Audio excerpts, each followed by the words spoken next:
அன்பு பிள்ளைகளே, இந்த நாளிலே இந்த வேத வசனத்தோடு கூட உங்களை காண்பதில் மிகுந்த மகிழ்ச்சி அடைகிறேன். சங்கீதம் 140:1.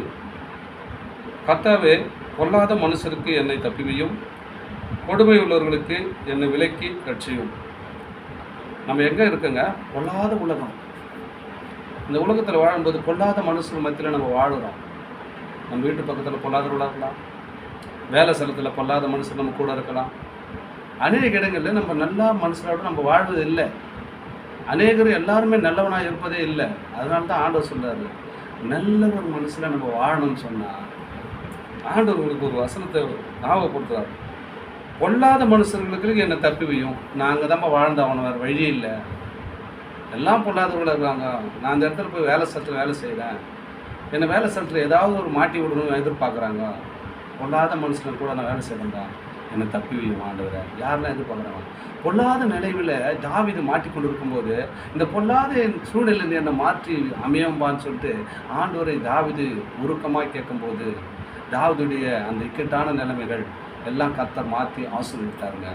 உங்கள் வாழ்க்கையில் அப்படி பொல்லாத மனுஷர்கள் வாழ்ந்து கொண்டு இருக்கும்போது அங்கிருந்து விடுவிக்கும்படியா, கர்த்தாவே, பொல்லாத மனுஷரை என்னை தப்பிவையும், கொடுமை உள்ளவனுக்கு என்னை விலக்கி ரட்சியும். கொடுமைப்படுத்துகிறாங்க. வீட்டில் வந்தால் கொடுமை, அந்த வேலை செய்ய அந்த வேலை செய், வேலை செலுத்தமான கொடுமை, அதுலேருந்து எனக்கு தப்பி வைப்பான். எங்கே போனாலும் கொடுமையான வாழ்க்கை, நிரந்தரமான ஒரு அமைதி இல்லை, நிம்மதி இல்லை.